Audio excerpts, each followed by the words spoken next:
The Moonlight Garden restaurant had never hosted a deal this crucial. $20 million balanced on the edge of a wine glass, while Min Jun's trembling hands betrayed the fever-stricken child waiting for him at home. Zara Williams commanded the private dining room like a queen surveying her kingdom. Her charcoal gray suit caught the lamplight, making her dark skin glow with an almost ethereal radiance. Every gesture was calculated perfection, from the way she held her golden pen to the slight tilt of her head when Chairman Park spoke in his measured, traditional Korean. Necessary modernization of antiquated establishments. Zara's voice cut through the air like silk-wrapped steel. Williams Global Holdings doesn't invest in sentiment, Chairman Park. We invest in profit. Min Jun served the French wine with practiced precision, but his phone buzzed against his chest. Another message from the school about Min Seo's overdue fees. His hands, usually steady from years of service, betrayed him with the slightest tremor. Chairman Park's face darkened at Zara's words. Foreigner arrogance, he spat in Korean, his voice rising with each syllable. You understand nothing of tradition, of respect. His fist slammed the table. The wine glass tumbled, crystal exploding against the hardwood floor like tiny stars dying. Min Jun dropped to his knees instantly, gathering the blood-red shards with methodical care. But Chairman Park's rage erupted in Korean accusations, something about typical American ignorance, about respect for elders, about women who didn't know their place in the world of business. The largest shard bit into Min Jun's palm as he stood. Blood welled up, dark and honest, dripping onto Zara's pristine silk blouse as he straightened. Her beautiful eyes turned arctic. What kind of establishment allows careless employees to ruin million-dollar deals? Min Jun looked into those cold depths and saw something he recognized. The hunger that came from having nothing, dressed up in designer clothes and cruel words. His blood continued staining her perfection. The kind where people work 3 shifts to keep families alive, ma'am. His voice remained steady, his English flawless. A concept that diamonds can't buy. Chairman Park stormed out, his Italian leather shoes echoing like gunshots on marble. $20 million walked away with him. Zara sat alone in the sudden silence, staring at the man who had dared to confront her while he calmly wrapped napkins around his bleeding hand, ignoring the pain the way he'd learned to ignore hunger. You just cost me $20 million, she said, her voice dangerously quiet. Min Jun didn't look away. And you just showed that some prices cost more than money can pay. The restaurant held its breath. Outside, Seoul's neon lights painted the windows in shifting colors. Pink, blue, gold. Like the city itself couldn't decide what it wanted to be. Just like the 2 people staring at each other across a table covered in blood and broken dreams. When a powerful CEO's empire collides with a waiter fighting to save his family, can love survive the wreckage of 2 different worlds? Subscribe to witness a story where hearts break and heal in the most unexpected ways. Zara's penthouse apartment overlooked Seoul like a glass fortress in the sky. The blood-stained blouse lay crumpled on her marble countertop, $5,000 of Italian silk ruined by a waiter's carelessness. But it wasn't the money that kept her staring at the dark stain. It was his eyes. The way he'd looked at her without fear, without the desperate hunger for approval that she saw in every boardroom, every charity gala, every mirror. Patricia, she called to her assistant, who was already brewing the chamomile tea that Zara drank when deals went wrong. I need everything you can find on that waiter. Park Min Jun. Patricia Chen adjusted her glasses, the small gesture betraying her discomfort. Ma'am, with respect, Chairman Park is reconsidering the deal. Maybe we should focus on everything, Patricia. Family, background, debts. I want to know why he wasn't afraid of me. At that same moment, 12 miles across the city, Min-jun climbed 4 flights of stairs to the one-bedroom apartment he shared with his siblings. His bandaged hand throbbed with each step, but it was nothing compared to the weight in his chest. 3 months of saved tips, gone. The chance to pay Min-seo's school fees, gone. The security deposit for a bigger apartment, gone. Hyung? Min-seo looked up from her textbooks as he entered. At 16, she carried herself with the careful grace of someone who'd learned too young that the world was fragile. How was work? Min-ha, 12 and still young enough to believe in tomorrow, bounced up from the low table where she'd been drawing. Did you bring leftovers? Min-jun smiled, the same smile he'd perfected over 5 years of serving people who saw him as invisible. Leftover rice in the kitchen. And Seo-ya, I'll have the school money by Friday. A lie, clean and practiced. Min-seo's eyes, too knowing, too worried, searched his face. She saw the bandage, the way he favored his right hand. But she said nothing. They'd all learned the art of protecting each other through silence. I can work weekends at Mrs. Kim's shop, she offered quietly. You focus on studying. University applications are due soon. Another lie. They both knew she'd never abandoned her family for university, just like they both knew he'd never let her sacrifice her dreams for his mistakes. Min-ha tugged on his sleeve. Hyung, I drew our family. She held up a crayon picture. 3 stick figures holding hands under a yellow sun, standing in front of a big house with flowers. When Mom and Dad come back, this is where we'll live. Min-jun's throat closed. 5 years, and she still drew their parents in every picture, still set 4 plates for dinner every Sunday. Min-seo caught his eye over their sister's head, and for a moment, they shared the weight of protecting innocence. It's beautiful, Min-haya. Put it on the refrigerator. That night, after his sisters fell asleep on the small mattress they shared, Min-jun sat in the kitchen sharpening his old chef's knife. The blade caught the moonlight. Still sharp, still ready, even after years of neglect. He'd been 3 months away from his own restaurant when the accident happened. 3 months from everything he'd dreamed of. His phone buzzed. A text from an unknown number. Tomorrow, 3 p.m. Moonlight Garden. We need to talk. Z. Williams. He stared at the message until his eyes blurred. In 12 hours, his life would change forever. He just didn't know how yet. Zara arrived at Moonlight Garden exactly at 3 p.m., her punctuality as sharp as her black Louboutin heels. She'd chosen her outfit like armor: cream silk blouse, tailored blazer, diamond studs that caught the afternoon light. But underneath the perfection, her stomach twisted with something she hadn't felt in years: uncertainty. Min-jun waited at the same table where their worlds had collided the night before. Clean shirt, careful posture, hands folded to hide the bandage. He stood when she approached. Old-fashioned courtesy that made her chest tighten unexpectedly. You wanted to talk, he said simply.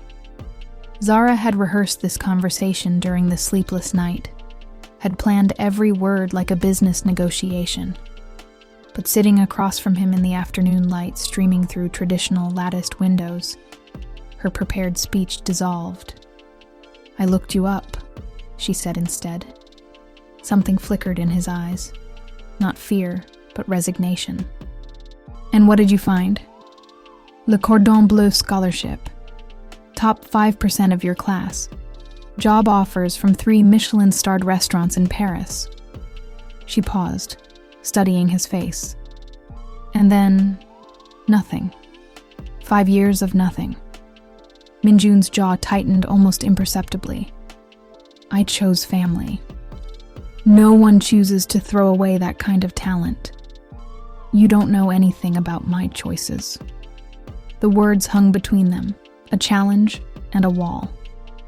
Zara recognized the tone. She'd perfected it herself during countless meetings, where men assumed her success came from luck or looks, rather than the brutal hours she'd clawed her way up from nothing. "I know about choosing," she said quietly. "I grew up in Detroit, East Side, where the streetlights don't work and the schools don't have enough books. I know what it means to be hungry. Really hungry." Minjun's expression shifted, walls cracking just enough to let surprise through. "I know what it means to lie awake at night wondering if tomorrow will be the day you can't protect the people you love anymore." Her voice remained steady, but her hands, always so carefully controlled, trembled slightly as they reached for her coffee cup. "I know what it means to choose money over dreams because dreams don't pay rent." "Then why are you here?" he asked, and for the first time his voice was gentle. Zara looked out the window at Seoul's endless contradictions. Ancient temples shadowed by glass towers, street vendors sharing sidewalks with luxury boutiques. Like her heart, caught between the girl who'd once worn secondhand shoes and the woman who now owned companies. "Because I recognize something in you that I lost somewhere along the way," she admitted. "And I want to know if it's possible to find it again." The silence stretched between them, comfortable and dangerous. Minjun studied her face, really looked at her, and saw past the perfect makeup to the exhaustion she hid, the loneliness she wore like expensive perfume. "What are you offering me, Ms. Williams?" "A job. Executive chef at a restaurant I'm planning to open. Full creative control, competitive salary, benefits that include health insurance and education funds." She paused, playing with her golden pen. "For your family." Minjun's eyes sharpened. "What's the catch?" "You helped me win Chairman Park back. You know this world, these traditions. I need someone who can navigate the cultural nuances I'm still learning. And in return, you save my family." The words hung heavy with unspoken implications. Zara met his gaze directly. "In return, we save each other." But what she didn't say, what neither of them was ready to acknowledge, was that some rescues cost more than money could ever measure. The walk to Minjun's apartment became Zara's first real lesson in humility. Her heels clicked against cracked pavement, while she navigated narrow alleys that her chauffeur had never driven through. Laundry hung between buildings like colorful flags of survival, and the smell of cooking rice mixed with exhaust fumes and dreams deferred. "This is it," Minjun said, stopping at a building that had seen better decades. 4 flights of stairs later, Zara understood why he'd hesitated. The apartment could fit inside her walk-in closet, but it was clean, spotless, actually, and filled with the kind of care that money couldn't buy. Textbooks stacked neatly on a low table, Minha's drawings covering every inch of refrigerator space, the faint scent of jasmine incense that couldn't quite mask the smell of too many people in too small a space. "Minseo Minha," Minjun called in Korean, then switched to English. "Come meet someone." Minseo emerged from behind a curtain that divided the sleeping area, wearing a school uniform that had been mended so carefully that the repairs looked like intentional embroidery. Her eyes, suspicious and protective, assessed Zara from head to toe. "The lady from the restaurant," she said in careful English. "The lady who got Appa in trouble," Minha added, appearing with a worn stuffed rabbit clutched against her chest. Zara felt something crack inside her chest. These weren't just Minjun's responsibilities. They were fierce, intelligent, independent people who'd learned to survive by protecting each other. "I came to apologize," Zara said, lowering herself to Minha's eye level, "and to make things right." Minseo crossed her arms. "Appa says rich people make promises they don't keep." "Your brother is very wise," Zara replied. surprising everyone, including herself. "What would it take for you to trust me?" "Don't leave," Minha said simply. "Everyone always leaves." The words hit like a physical blow. Zara looked up at Minjun, who was watching the interaction with an expression she couldn't read.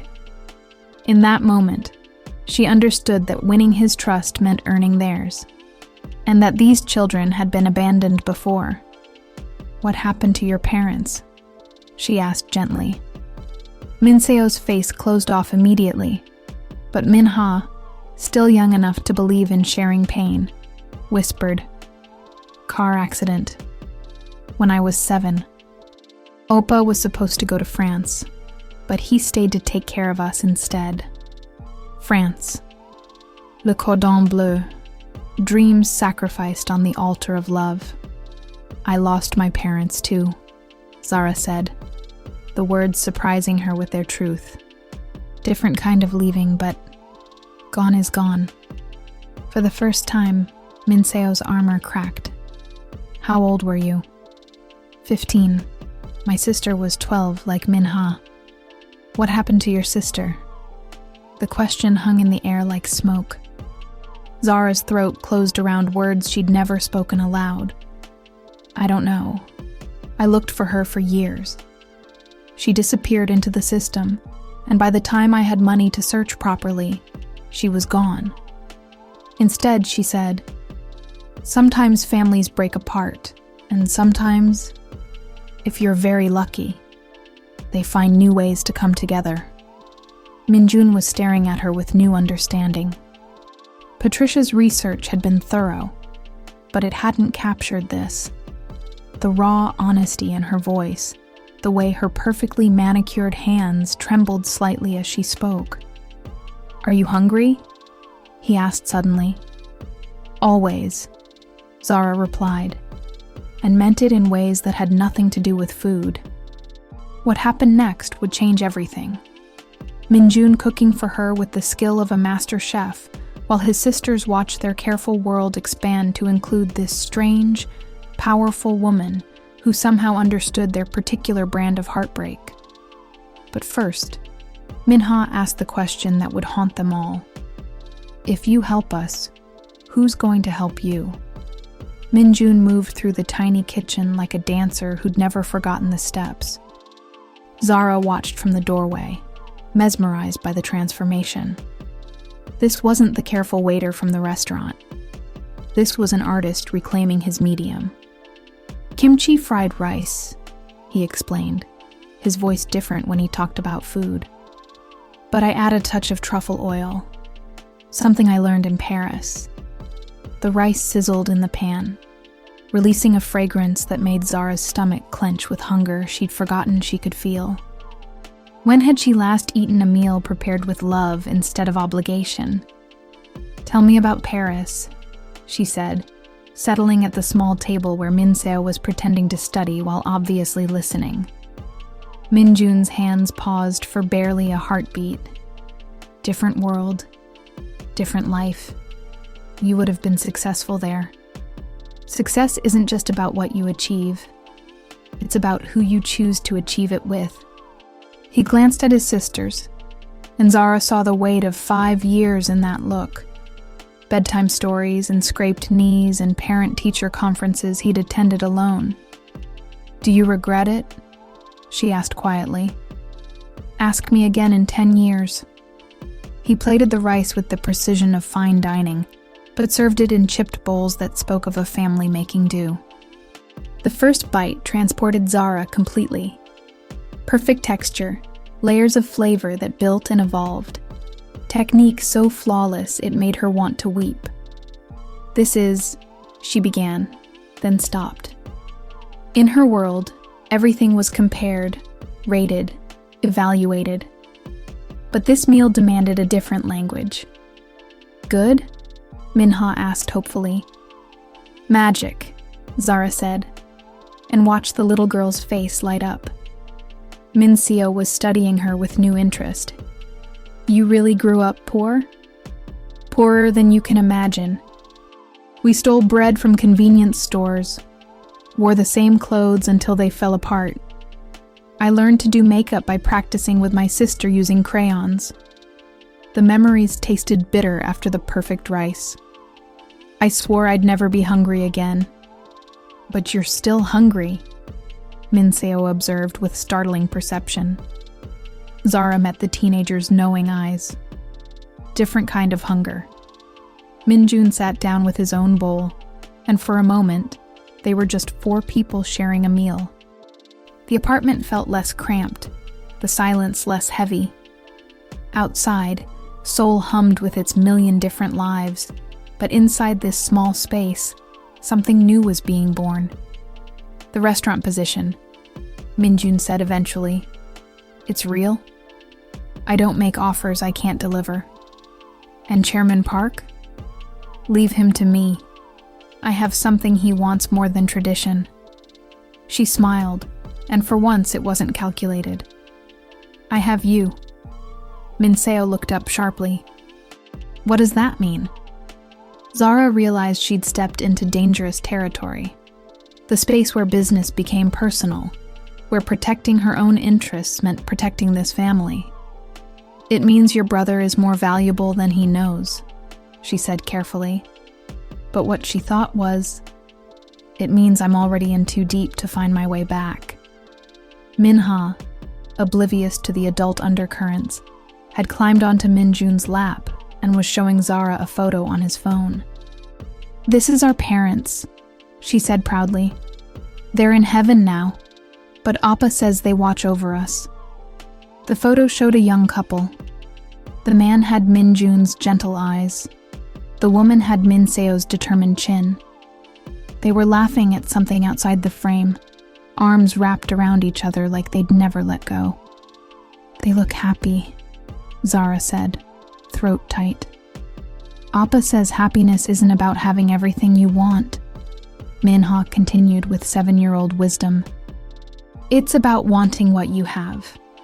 Zara looked around the cramped apartment, at the mended curtains and secondhand furniture, at the textbooks and drawings, at Min-jun's gentle smile as he stroked his sister's hair, and wondered if she'd spent her entire adult life chasing the wrong kind of wealth.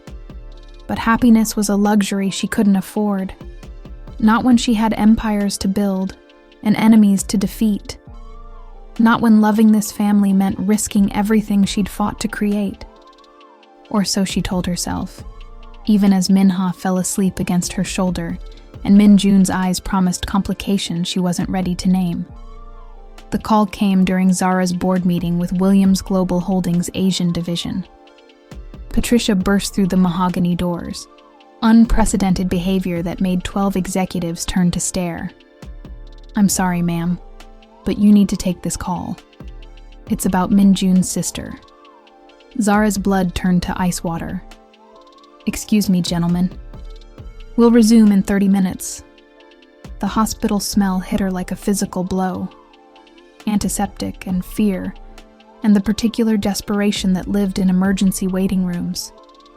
Min-jun sat hunched in a plastic chair, still wearing his waiter uniform from the lunch shift, his face gray with terror. What happened? Zara demanded. Collapsed during chemistry class. The doctor says malnutrition and exhaustion. His voice broke on the last word. I didn't know she was skipping meals. She told me she was eating lunch at school, but lunch cost money you didn't have. Min-jun nodded, unable to speak. Zara's chest burned with fury, not at him, but at a world that forced children to choose between education and food. Where is she? Room 302. They're running tests, but... He looked up at her with eyes that held too much pain for a 29-year-old face. I failed her. I failed them both. No. The word came out sharper than she intended. You kept them alive. You kept them together. You sacrificed everything for them. Don't you dare blame yourself for a system that failed you. A doctor emerged from the elevator. Young, tired, the kind of professional exhaustion that Zara recognized from her own mirror. Mr. Park? Your sister is awake. She's asking for you." Min Seo looked impossibly small in the hospital bed, IV lines threading into her thin arms. But her eyes, still fierce, still protective, focused on Min Jun with devastating clarity. "Don't quit the new job because of me," she said immediately. "Promise me." "CEO ya." "Promise me, Appa." I see how you look at her. She glanced at Zara, who stood frozen in the doorway. "I see how she looks at you too. Don't use me as an excuse to run away from something good." Minjun's hand found his sister's, careful of the IV. "Nothing matters more than you and Min Ha." "Then listen to me. For once in your life, let someone help us." Min Seo's voice grew stronger with each word. "I researched her company online. Williams Global Holdings has an education foundation, scholarships for disadvantaged youth, medical benefits for employees' families." Zara stepped forward, surprised. "You investigated me?" "I investigate everyone who could hurt my family." Min Seo's chin lifted with stubborn pride. "But I also investigate people who might save us."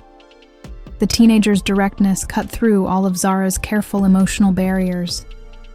This girl, 16 years old, lying in a hospital bed because she'd literally starved herself to protect her brother's pride, was talking about saving them. "The scholarship program is highly competitive," Zara said carefully. "I have a 4.0 GPA, speak 3 languages, and scored in the 99th percentile on all standardized tests." Min Seo's smile was sharp as glass. "Despite attending a school that couldn't afford proper textbooks, I'm not asking for charity, Ms. Williams. I'm asking for a chance to earn what I deserve." Zara found herself smiling back, the first genuine smile she'd worn in weeks. "What do you want to study?" "International business, with a focus on economic development in underserved communities." Min Seo paused, studying Zara's face. "I want to understand how people like you build empires. And then I want to build one that doesn't require anyone to choose between dreams and family." The words hung in the sterile air like a challenge and a promise. Min Jun was staring at his sister as if seeing her clearly for the first time. Not just as his responsibility, but as a person with her own fierce ambitions. "There's more," Min Seo continued quietly. "I know about the restaurant position, about Chairman Park, about the deal that fell through." She looked directly at Zara. "I also know you're planning something bigger than just winning him back."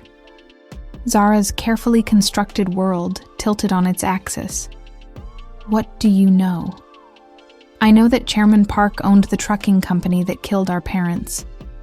I know he's been quietly buying properties in this neighborhood, including the building we live in. And I know that you've been researching his business practices for weeks." The silence that followed was deafening. Min Jun had gone completely still, his face cycling through shock, comprehension, and something that looked dangerously like rage. "How long have you known?" he asked his sister. 3 months. I hired a private investigator with my tutoring money." Min Seo's voice remained steady, but tears finally started falling.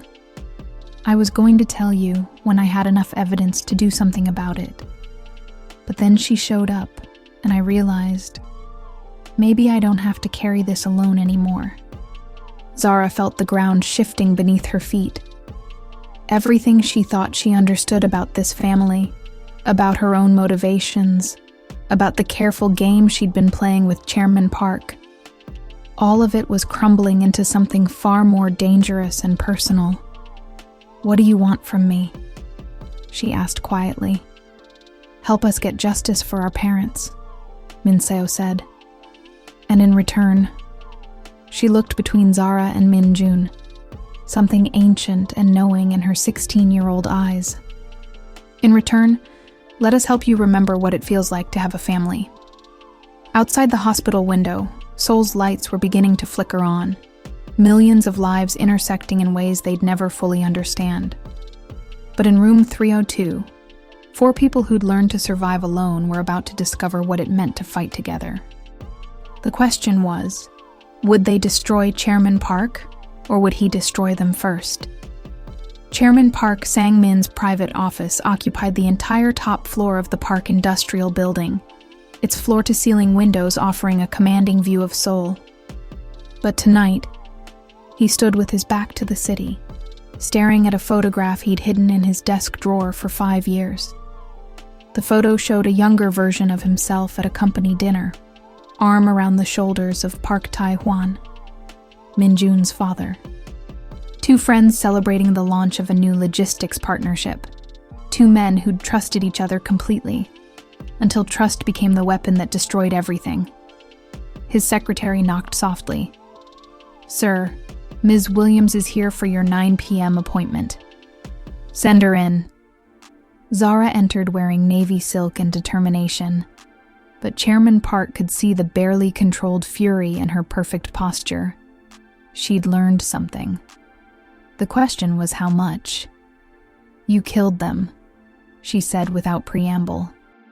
Chairman Park's hand tightened on the photograph. "Ms. Williams, your accusations." December 15th, 2019. Park Tae-hwan was driving home from his shift at your trucking company. Your trucks, the ones with faulty brake systems you knew about but chose not to fix because repairs would cost more than the lawsuit settlements. Her voice remained level, but her eyes burned. His wife died on impact. He died 3 days later in the hospital, begging the nurses to take care of his children. The photograph crumpled in Chairman Park's fist. 5 years of guilt crashed over him like a tsunami, dragging him back to that December night when his phone rang at 2 a.m. "How did you—" Min Seo hired a private investigator, brilliant girl. Turns out she inherited more than just her father's eyes. Zara stepped closer, and Chairman Park saw something in her face that chilled him. The same relentless determination that had made her a billionaire by 34. She also inherited his sense of justice. "What do you want?" "The truth. All of it. Why you've been buying properties in their neighborhood. Why you sabotaged our deal the moment you saw Min-jun. Why a man who built his empire on tradition is so afraid of one waiter who dared to challenge a CEO." Chairman Park moved to his window, Seoul spreading beneath him like a glittering circuit board. His empire, his legacy, his choices coming home to destroy everything he'd built.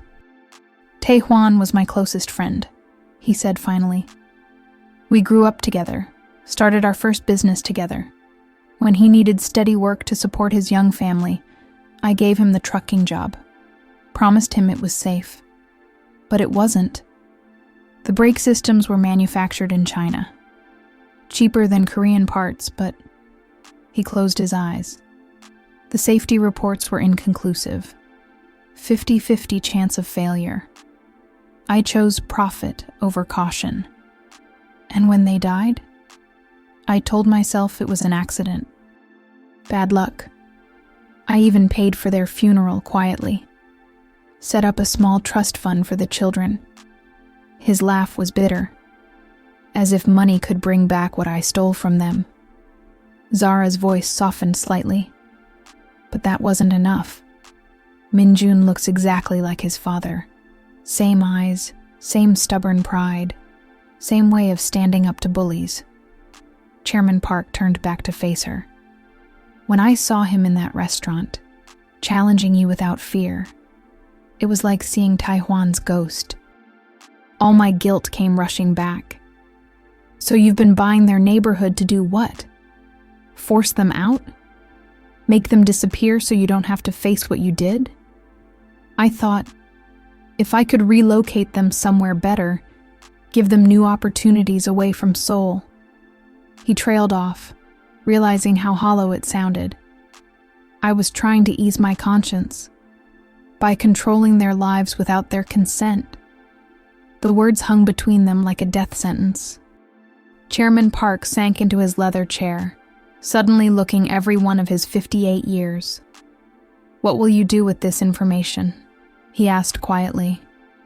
Zara studied his face, the weight of regret, the genuine anguish, the desperate need for redemption.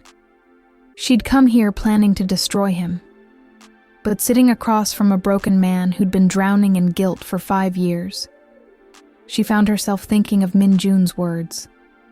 Some prices cost more than money can pay. "That depends," she said finally, "on what you're willing to do to make this right." But even as she spoke, Zara knew that some wounds were too deep for money or apologies to heal. The real question was whether Min Jun would choose justice or revenge when he learned the truth. 3 weeks later, Seoul was painted silver by the first snow of winter. Min Ha had been having nightmares again. Dreams where faceless men in cars chased her through endless hallways. Only Min Jun could calm her, sitting by her small mattress and singing lullabies their mother had taught him. But tonight was different. Tonight, Zara was there. She'd arrived at 10 p.m. with takeout from Min Jun's favorite restaurant and a children's book in Korean that she'd been secretly learning to read. When Min Ha's screams woke the apartment, Zara was the one who reached her first. "Shh, baby girl," Zara whispered, gathering the trembling 12-year-old into her arms. "You're safe. We're all here." Min Jun appeared in the doorway, hair messy from sleep, wearing an old t-shirt that had seen better years. He stopped short at the sight of Zara holding his sister, singing an English lullaby in a voice that cracked with unexpected tenderness. "Hush now, my baby. Be still, love, don't cry.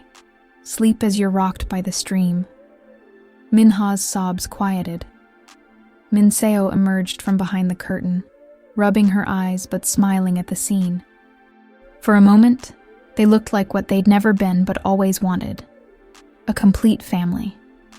"Better now?" Zara asked softly. Min Ha nodded against her shoulder. "Will you stay until I fall asleep?" "Of course." An hour later, both girls were sleeping peacefully. Zara and Min Jun found themselves alone in the tiny kitchen, sharing instant coffee and the comfortable silence that had become their secret language. "You didn't have to stay," Min Jun said, but his eyes were grateful. "Yes, I did."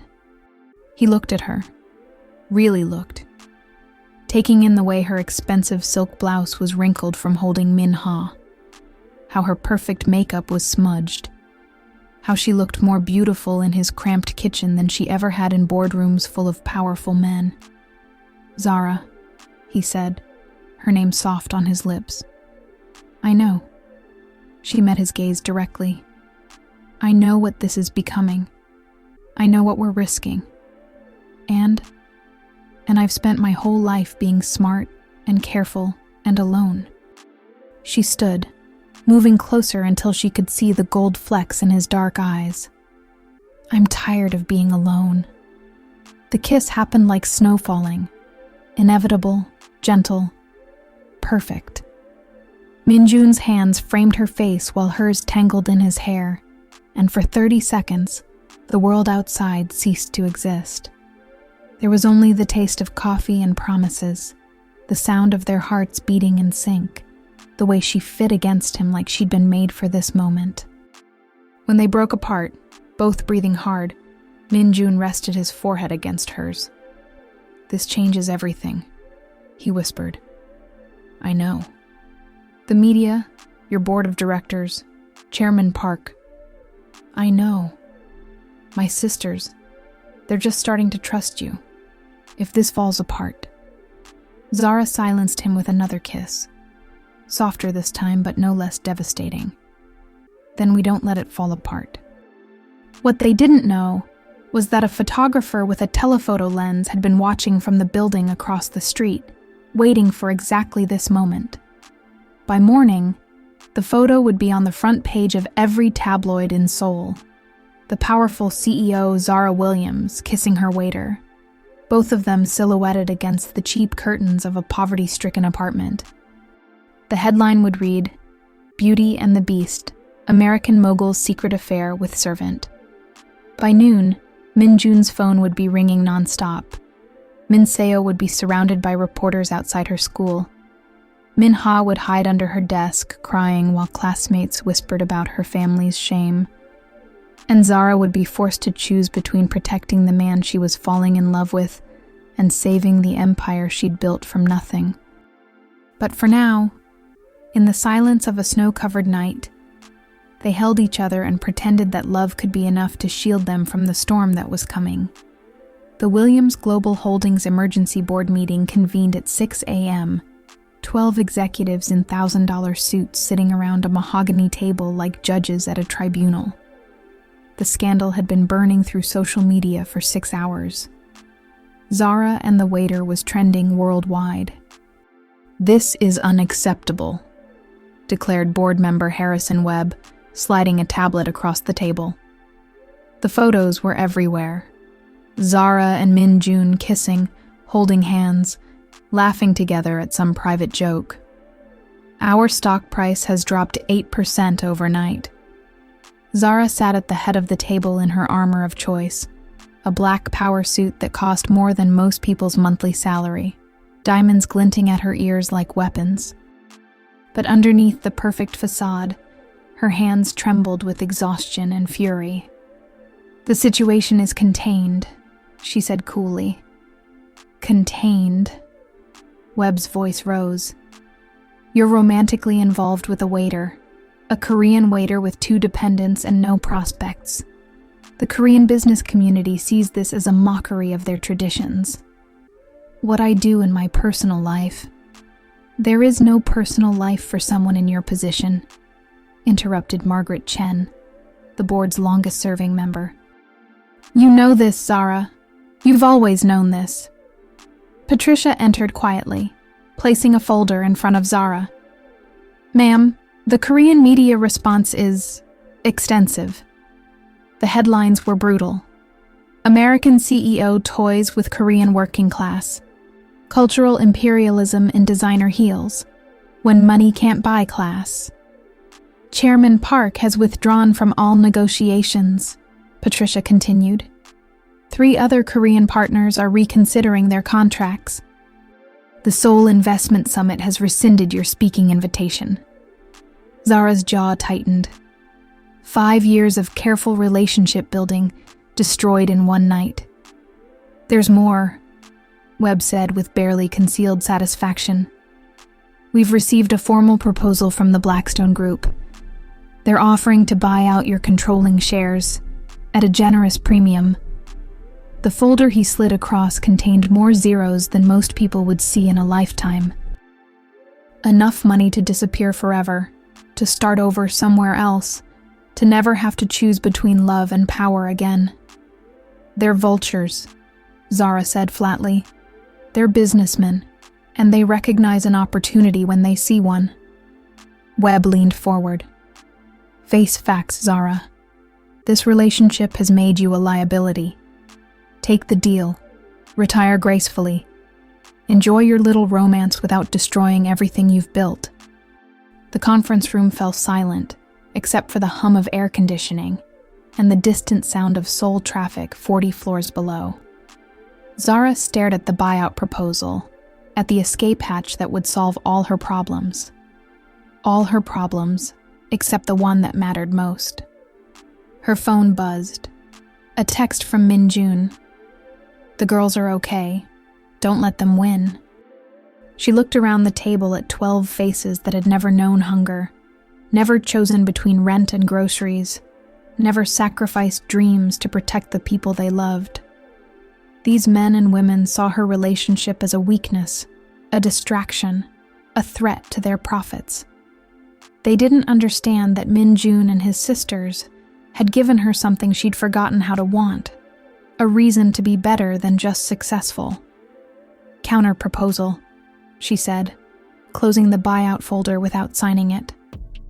"I retain my controlling shares and my position as CEO, but I establish a new philanthropic division, the Williams Family Foundation, focused on supporting orphaned children and displaced families in Korea. Zara, Webb started. I'm not finished. Her voice cut through the room like silk-wrapped steel. I also propose a partnership with Korean cultural organizations to ensure that all Williams Global Holdings ventures in Asia respect and incorporate local traditions. No more accusations of cultural imperialism. And your relationship with this waiter? Zara stood, smoothing her skirt with hands that no longer trembled. Min-Jun Park is one of the most talented chefs I've ever encountered. He'll be the executive chef at our new flagship restaurant in Seoul, a position he's earned through skill, not romance. She moved to the window, looking out at the city where somewhere, 3 people she'd learned to love were probably hiding from photographers and trying to pretend their world hadn't just exploded. This is business, gentlemen. Everything else is personal. And I don't recall giving any of you permission to interfere with my personal life. The silence that followed was deafening. Finally, Margaret Chen spoke. The board will need to vote. Then vote, Zara said. But understand this. I built this company from nothing. I've survived hostile takeovers, market crashes, and a dozen attempts to remove me. You think a love affair is going to be what destroys me? She gathered her things, every movement precise and controlled. I'll be expecting your decision by close of business today. Patricia will handle any questions. As she reached the door, Webb called out, What makes you so certain he's worth all this risk? Zara paused, thinking of Min-Jun's hands as he cooked for his sisters, the way he'd held Min-ha during her nightmares, how he'd looked at her not as a CEO or a conquest, but as a woman deserving of tenderness. Because, she said simply, he taught me the difference between having everything and having enough. The elevator doors closed behind her, and Zara allowed herself exactly 30 seconds to feel the weight of what she'd just risked. Everything. Her company, her fortune, her carefully constructed life. For a man who might not even want her anymore once he understood the price of loving a woman like her. But as the elevator descended toward the chaos waiting in the lobby, photographers, reporters, questions she couldn't answer, Zara realized she'd never felt more certain about anything in her life. Some gambles were worth everything you had to lose. The media storm had been raging for 3 days when Min-ha asked the question that broke everyone's heart. Appa, she said quietly during their usual breakfast of rice and kimchi, is the pretty lady going to leave us like Iyama did? Min-Jun's chopsticks froze halfway to his mouth. Across their small table, Min-seo looked up from her textbook with eyes that held too much understanding for a 16-year-old. Iyama didn't leave us, Min-ha-ya, Min-Jun said gently. She died in an accident. But she's not here anymore. And now everyone on TV is saying bad things about the pretty lady because she likes us. Minha's voice remained matter-of-fact, but her small hands were trembling. So she'll leave too, won't she? Before Min-Jun could answer, their door buzzer rang. Through the intercom speaker came Zara's voice. It's me. Can I come up? Min-seo and Min-Jun exchanged glances. They'd seen the news coverage, the board meetings, the stock prices, the brutal headlines. They knew what loving their family was costing her. She shouldn't be here, Min-seo whispered. The photographers. Let her come up, Min-ha said firmly. I want to ask her something. 5 minutes later, Zara stood in their doorway wearing jeans and a simple sweater, the first time they'd seen her in anything other than business attire. Her hair was pulled back in a ponytail, her face free of makeup, and she looked younger but more tired than they'd ever seen her. Hi, she said softly. Min-ha launched herself forward, wrapping her arms around Zara's waist. You came back. Of course I came back. Zara knelt down to Min-ha's eye level, smoothing the girl's hair with gentle hands. Why would you think I wouldn't? Because everyone always leaves when things get hard. Iyama left. Appa left. And now the TV people are saying mean things about you because you love us. Zara's breath caught. She looked up at Minjun, who was watching the interaction with an expression she couldn't read, then at Minseo, who had closed her textbook and was listening with fierce attention. "Can I tell you something about leaving, Minhaya?" Zara asked. The little girl nodded. "Sometimes people leave because they have to. Like your parents, who didn't want to leave but didn't have a choice. Sometimes people leave because they're scared. And sometimes..." She paused, choosing her words carefully. "Sometimes people leave because they think it will protect the people they love." "Are you scared?" Minha asked. "Terrified," Zara admitted. "I've never had a family before. I don't know how to be good at it." "You don't have to be good at it," Minha said with startling wisdom. "You just have to stay." The words hung in the small apartment like a prayer. Minjun cleared his throat, his voice rough when he spoke. "Minhaya, go play in the other room for a few minutes. Appa needs to talk to Zara Nuna." When they were alone, the silence felt heavier than usual.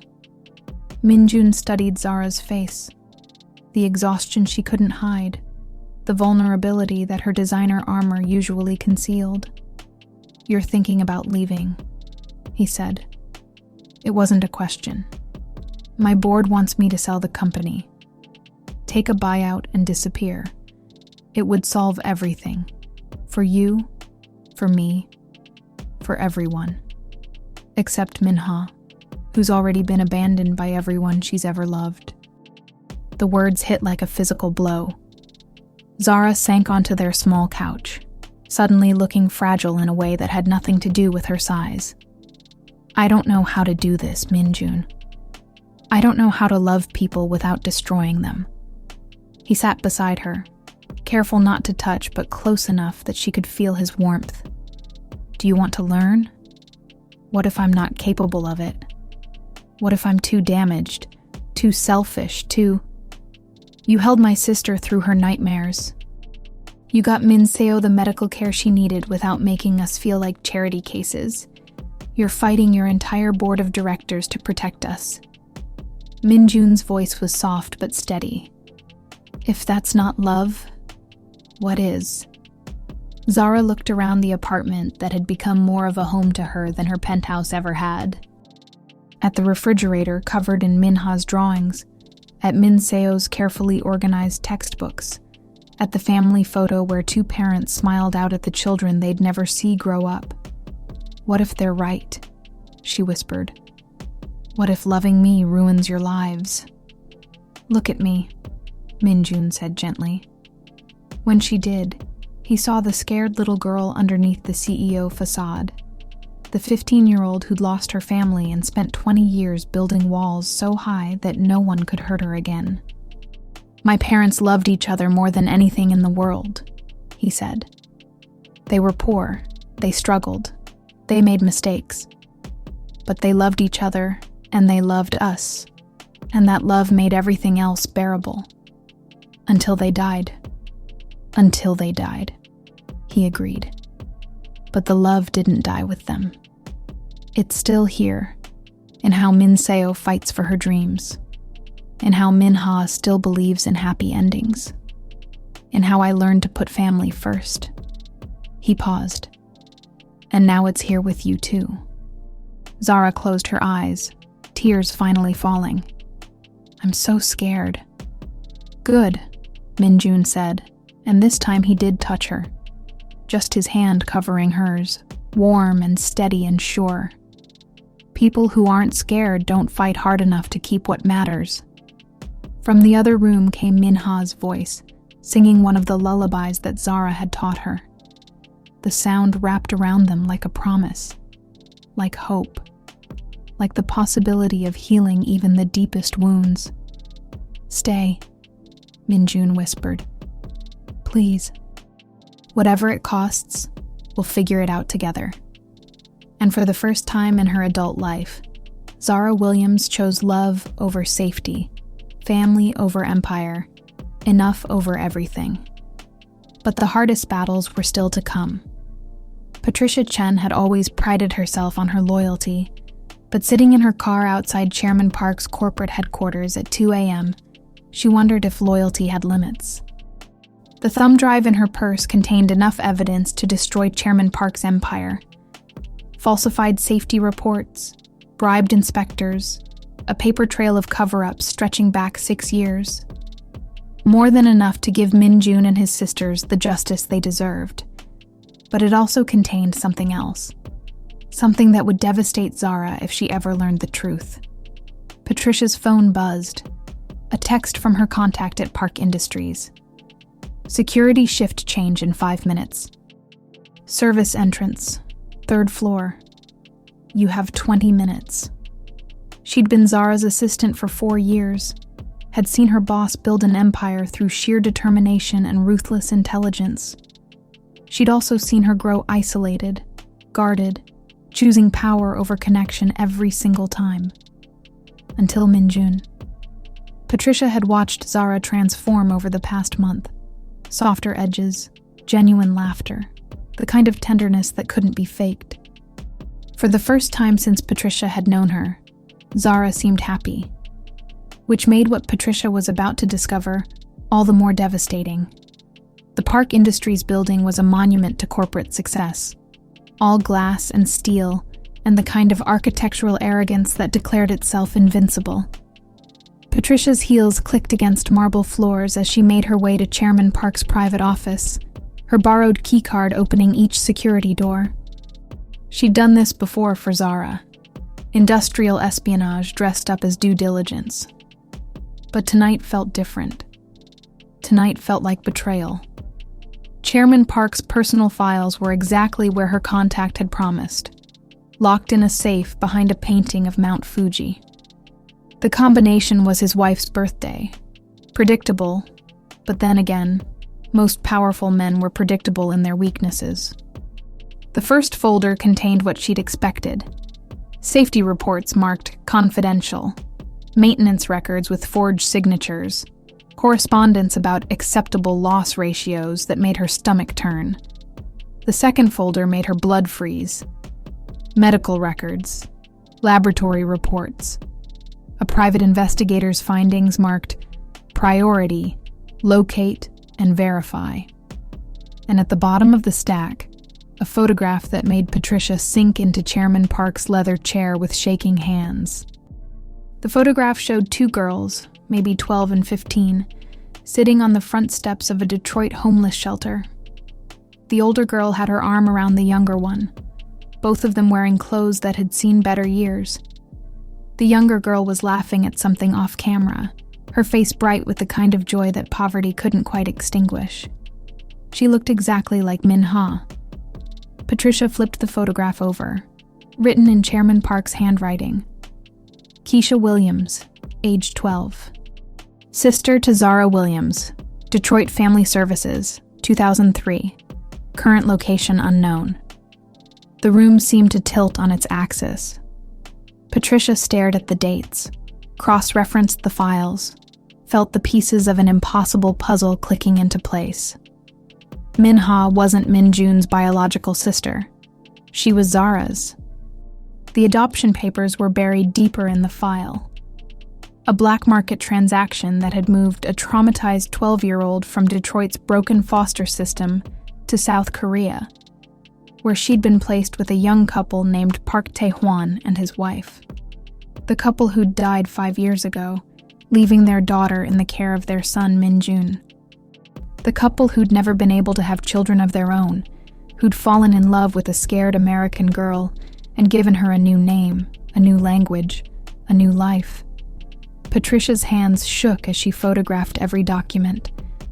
This was why Chairman Park had been buying properties in Min Jun's neighborhood, not out of guilt, but out of terror. He knew that if Zara ever discovered the truth about Min Ha's identity, she'd have the weapon to destroy him completely. but he'd also have the weapon to destroy her.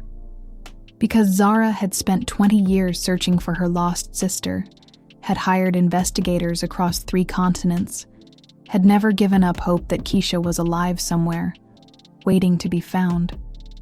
And all this time, the sister she'd been looking for had been sleeping on a small mattress in a cramped Seoul apartment, drawing pictures of families and calling another woman's son Appa.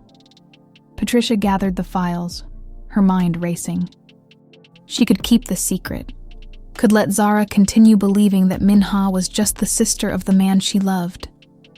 She could protect everyone from the truth that would shatter 3 lives beyond repair. Or she could give Zara what she'd always wanted, her sister back, and watch it destroy the only family any of them had ever really known. Some secrets, Patricia realized, were too dangerous for anyone to carry alone. As she slipped out of the building into Seoul's pre-dawn darkness, Patricia made the hardest decision of her professional life. She would tell Zara everything, and let her choose which family mattered more, the one she'd lost or the one she'd found. But first, she had to figure out how to break the heart of the only person she'd ever truly admired. The typhoon hit Seoul on the same night Patricia requested an emergency meeting. Rain lashed against the windows of Zara's penthouse, while wind howled like something alive and furious. The city below disappeared behind sheets of water, leaving only the glow of neon signs bleeding through the darkness. Zara stood at her floor-to-ceiling windows, watching the storm tear at everything in its path. She'd always found comfort in weather like this, the raw power, the way it stripped civilization down to its essentials. Tonight, it felt like an omen. Patricia, whatever this is about, can it wait until... No, Patricia said quietly, settling a manila folder on Zara's glass coffee table. It can't wait anymore. Something in her assistant's tone made Zara turn away from the windows.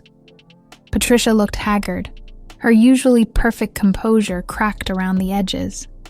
She hadn't even bothered with her signature red lipstick. What's wrong? I need you to sit down. Zara remained standing, every instinct warning her that whatever was in that folder would change everything. Just tell me. It's about Minha. The name hung in the air between them. Outside, thunder rolled across the city like applause for a tragedy about to unfold. What about her? Patricia opened the folder with trembling hands. The first photograph hit Zara like a physical blow.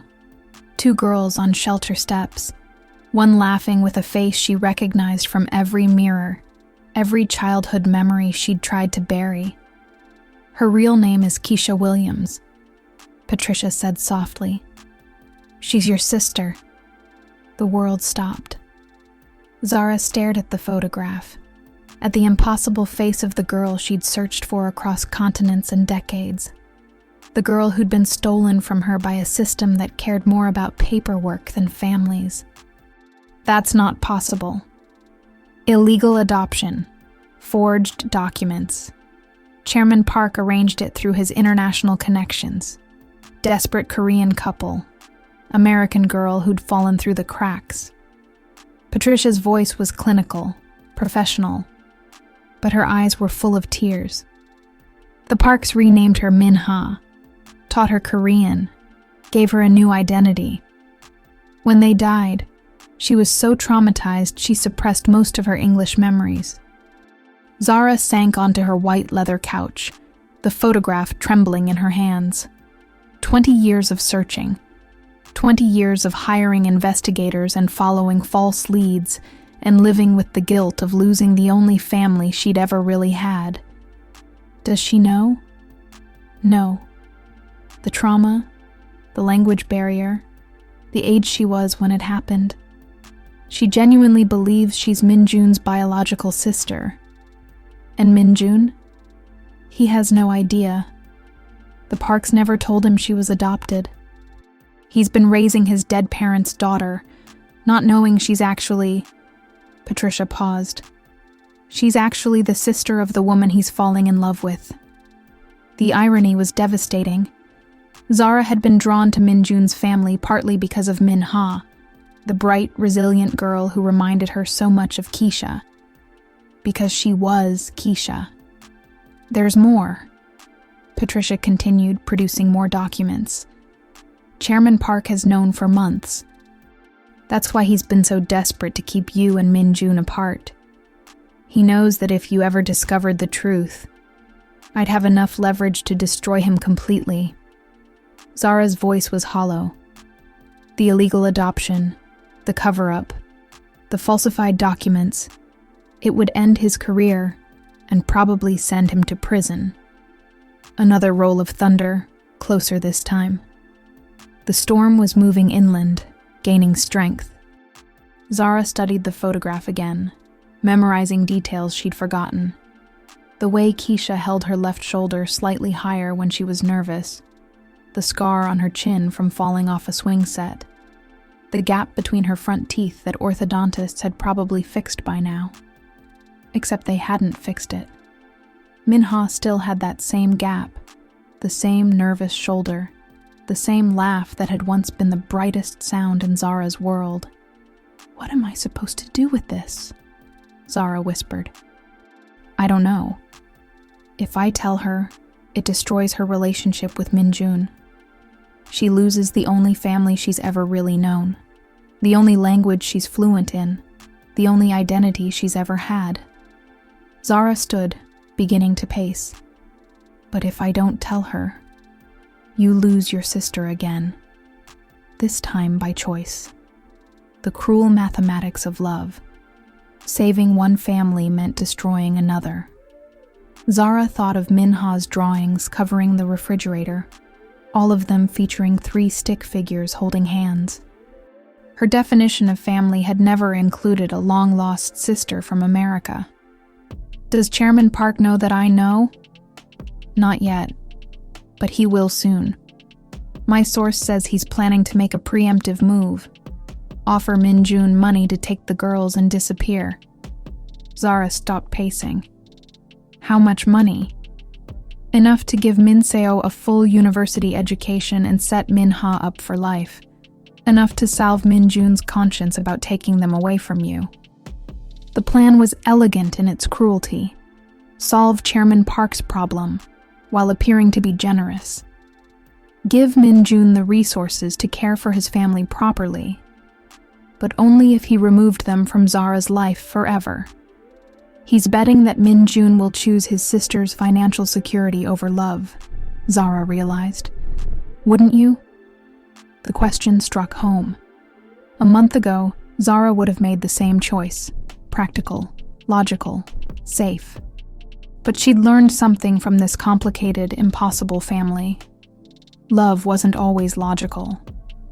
Lightning illuminated the room, followed immediately by thunder that shook the building. The storm was directly overhead now, unleashing its full fury on the city. Zara's phone rang, Minjun's name on the screen.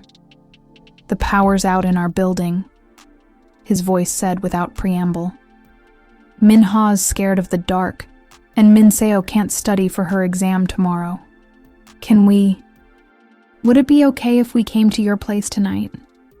Zara closed her eyes, holding the photograph of 2 sisters who'd lost each other to circumstances beyond their control. In a few hours, the girl she'd never stopped searching for would be sleeping in her guest room, still unaware that her biological sister had been looking for her for 20 years. "Of course," she managed. "Come home." After she hung up, Patricia asked quietly, "What are you going to do?" Zara looked out at the storm, at the way it bent trees and shattered windows, and rearranged the landscape according to its own fierce logic. "I'm going to let them stay the night. I'm going to watch Min-ha fall asleep safe and warm and loved. And tomorrow..." She paused, her reflection ghost-like in the rain-streaked glass. "Tomorrow I'm going to make the hardest choice of my life." But what she didn't say, what she couldn't say, was that she already knew what that choice would be. Love meant letting go, even when letting go felt like dying. Dawn came gray and subdued after the storm, Seoul's streets littered with debris and broken dreams. Zara stood in her kitchen making coffee with hands that only trembled slightly, watching through her penthouse windows as the city began to clean up the wreckage. Minha was still asleep in the guest bedroom, curled around the stuffed rabbit she'd had since childhood.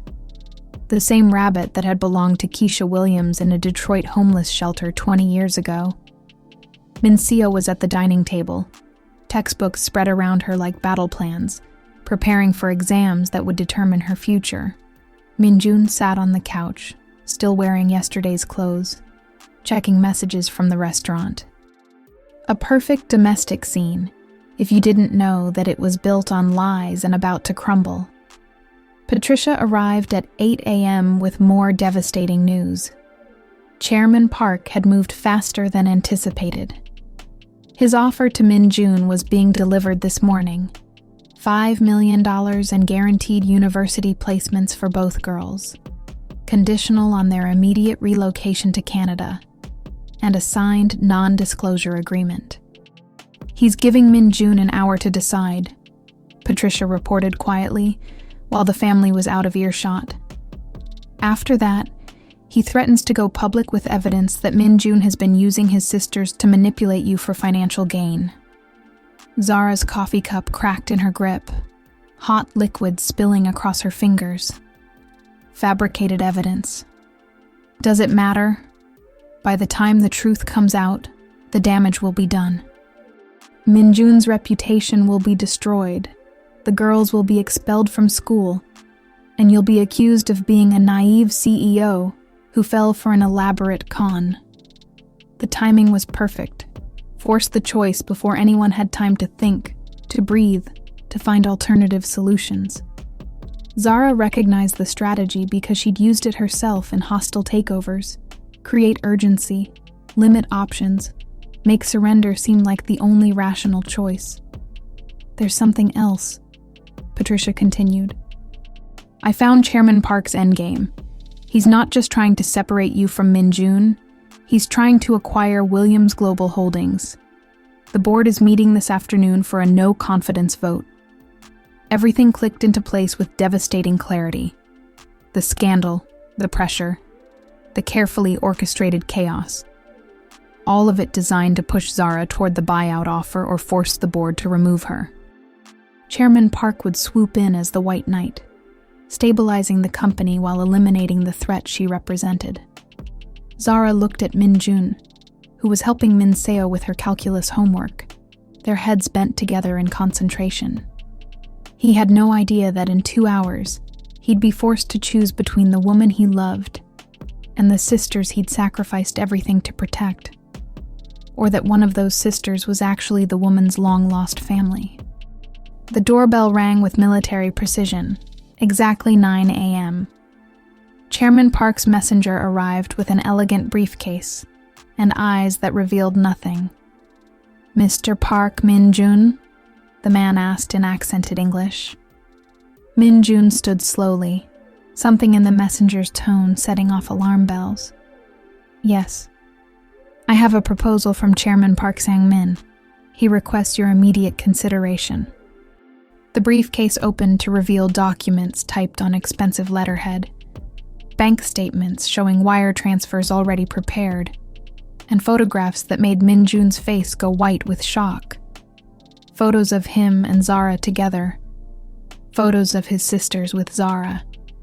Photos taken with telephoto lenses through their apartment windows, invasive and threatening in their intimacy. $5 million, the messenger said calmly. University scholarships for both young ladies at the University of Toronto. Permanent resident status in Canada. New identities, if desired. Min Seo had stopped studying. Minha had emerged from the bedroom, still in her pajamas, clutching her rabbit. What's the condition? Min Jun asked, though his voice suggested he already knew.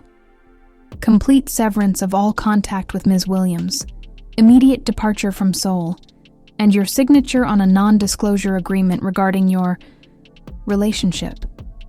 The silence in the penthouse was deafening. Outside, Seoul hummed with morning traffic, millions of people going about their lives unaware that 4 hearts were breaking 40 floors above them. "And if I refuse?" Min-jun asked. The messenger's smile was sharp as winter. "Chairman Park has compiled extensive evidence suggesting that you and your sisters targeted Ms. Williams specifically for financial exploitation.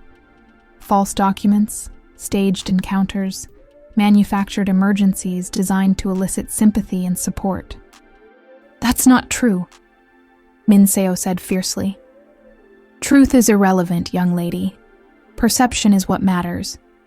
And the perception will be that your brother seduced a lonely CEO while you manipulated her emotions, and your younger sister played the innocent victim." Min-ha moved closer to Min-jun, not understanding the words, but sensing the threat. Zara watched from the kitchen doorway, her heart shattering as she saw the exact moment Min-jun realized he had no choice. "How long do I have to decide?" 30 minutes. After the messenger left, the family stood in stunned silence. Finally, Min-jun sank onto the couch and buried his face in his hands. "Appa?" Min-ha's voice was small, confused. What did that man want? Min-jun looked up at his sister, all innocence and trust. Then at Min Seo, whose brilliant mind was already calculating angles and possibilities. Finally, his eyes found Zara's. "He wants us to leave, to go somewhere safe and never come back." "But we don't want to leave," Min-ha protested. "This is our home. Zara Uni is here." The title hit Zara like a physical blow. Uni. Big sister. Min-ha had started calling her that 2 weeks ago, the Korean word for the relationship they'd actually shared from birth but never knew they had. "Sometimes," Min-jun said gently, "we have to leave the people we love to protect them. Like Iyama and Appa did." "Yes, baby girl. Like Iyama and Appa did." Zara stepped forward, her decision crystallizing with sudden, painful clarity. "Take the money." Everyone turned to stare at her. Min-jun's eyes widened with hurt and disbelief. "Take the money," she repeated, her voice steady despite the way her heart was cracking apart. "Go to Toronto. Give the girls the future they deserve." "Zara, $5 million is generational wealth, Min-jun. Min Seo can go to any university in the world. Min-ha can have opportunities you and I never dreamed of." She paused, choosing her words carefully. "Your parents would want them to be safe, happy, free. What about us?" The question hung between them like a bridge burning.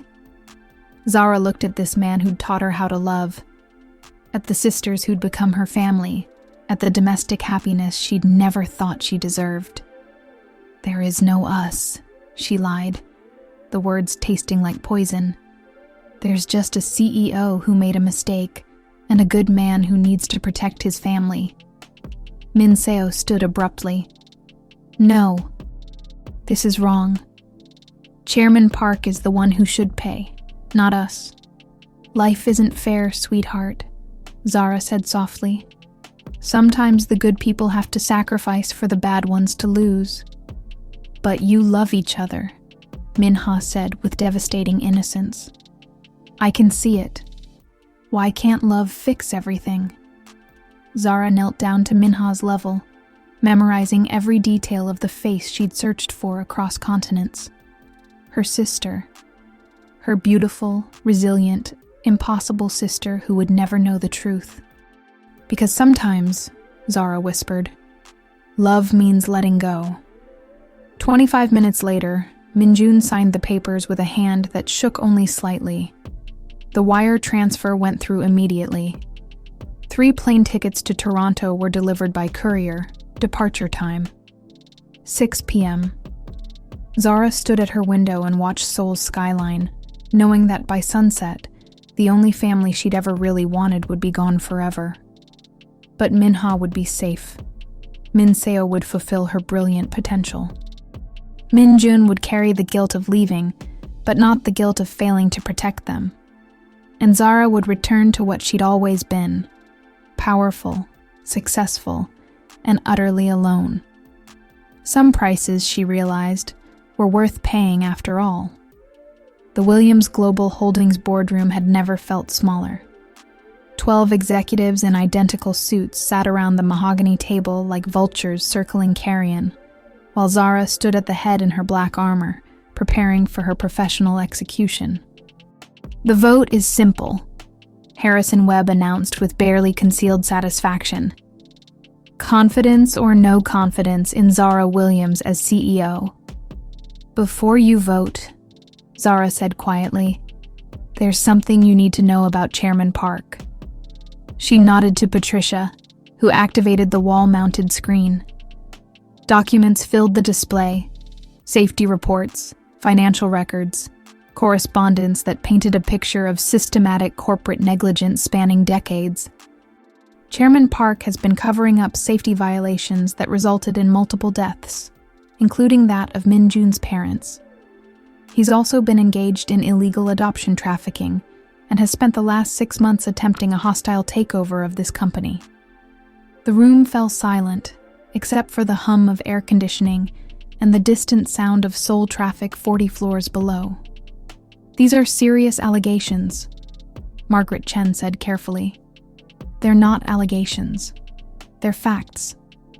Zara's voice remained steady, professional.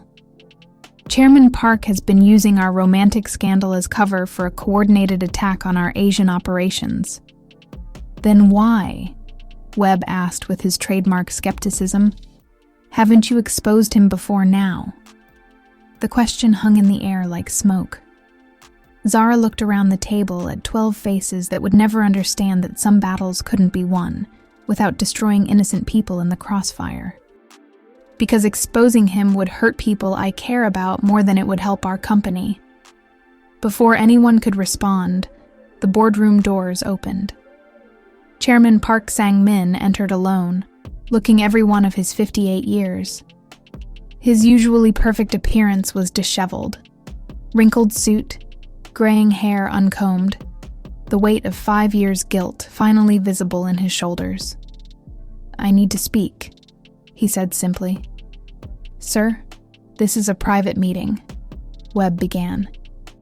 "Let him talk," Zara said, surprising everyone, including herself. Chairman Park moved to the center of the room, his hands clasped behind his back like a defendant awaiting sentencing. "My name is Park Sang-min, and I am responsible for the deaths of Park Tai-hwan and his wife 5 years ago." His voice carried the formal cadence of a man making his final confession. "I knowingly used defective brake systems in my trucking fleet to increase profit margins. When those brakes failed, 2 good people died and 3 children were orphaned." The boardroom was completely silent now. Even the air conditioning seemed to hold its breath. "I am also responsible for the illegal adoption of an American child 20 years ago. A transaction that separated 2 sisters and destroyed multiple lives in the pursuit of my own convenience." Zara's composure cracked slightly. She hadn't expected him to confess to Minha's adoption. "For 5 years, I have watched Min Jun Park sacrifice his dreams to care for children who deserved better. I have watched Min Seo excel academically despite having no resources.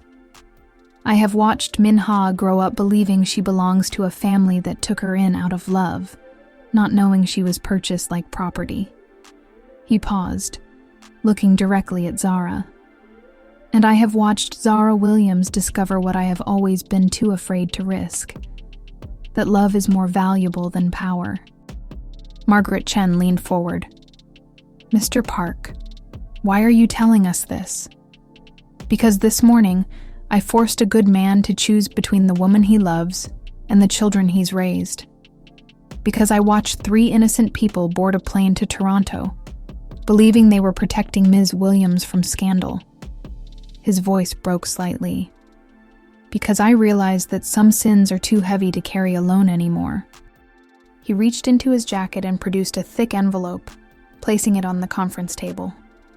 My full confession with supporting evidence. Financial records, safety reports, adoption documents, correspondence. Everything needed to prosecute me to the full extent of the law. He looked around the room. I am surrendering myself to Seoul Metropolitan Police this afternoon. Webb stared at the envelope as if it might explode. Why now? Because, Chairman Park said simply. Min-jun asked me a question before he left. He asked if I thought his father would be proud of the choice he was making. He paused. I realized that I've spent 5 years asking myself the same question about my own choices. And the answer has always been no. Zara found her voice. The takeover attempt? Cancelled. All offers withdrawn. Your company is safe, Ms. Williams. He smiled sadly. Though I suspect losing your family was a higher price than losing your business would have been. The words hit like a physical blow. Zara gripped the edge of the conference table, fighting to maintain her composure. There's something else, Chairman Park continued. Something Min-jun doesn't know, something the children don't know. He looked directly at Zara. Min-ha's adoption was arranged through a private contact who specialized in difficult cases. Children who had fallen through official systems. Children whose families had been separated by circumstances beyond their control. Zara's blood turned to ice water. The adoption was requested by Mr. and Mrs. Park specifically because they wanted to help an American child who had been separated from her older sister. They knew she had family looking for her. They planned to reunite them when she was older, more stable, better able to handle the truth. But they died, Zara whispered. They died, and Min-ha's memories of her early life became so traumatic that everyone agreed it was better to let her believe she had always been Korean, always been part of the Park family. He paused. Everyone except her sister, who has spent 20 years searching for her. The confession hung in the room like a death sentence. 12 board members stared at Chairman Park, then at Zara, beginning to understand the true scope of the tragedy they'd witnessed. You knew, Webb said slowly. All this time, you knew that Min-ha was Ms. Williams's biological sister, Chairman Park finished. Yes, and I used that knowledge as leverage to keep them apart, because I knew that revealing the truth would destroy the only family Min-ha had ever really known. Zara sank into her chair, the weight of 20 years crashing down on her. She'd sent her sister away to protect her, never knowing that protection meant losing her forever. Again. The plane to Toronto, she managed. Departed 30 minutes ago. The room spun around her. Somewhere over the Pacific Ocean, the sister she'd searched for across continents was flying away from her, still believing she was someone else, still unaware that the woman who'd loved her family was actually her family. I can arrange for them to return, Chairman Park offered quietly.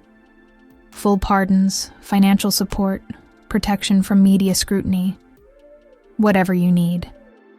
No, Zara said, and her voice surprised everyone with its strength. No. Min-jun made his choice to protect them. I won't force them back into danger just because I want them here. She stood, smoothing her skirt with hands that no longer trembled. The CEO mask was back in place, but underneath it, everyone could see the woman who had just lost everything that mattered. The board vote is unnecessary, she announced. I'm resigning as CEO of Williams Global Holdings, effective immediately. Zara, Margaret Chen started.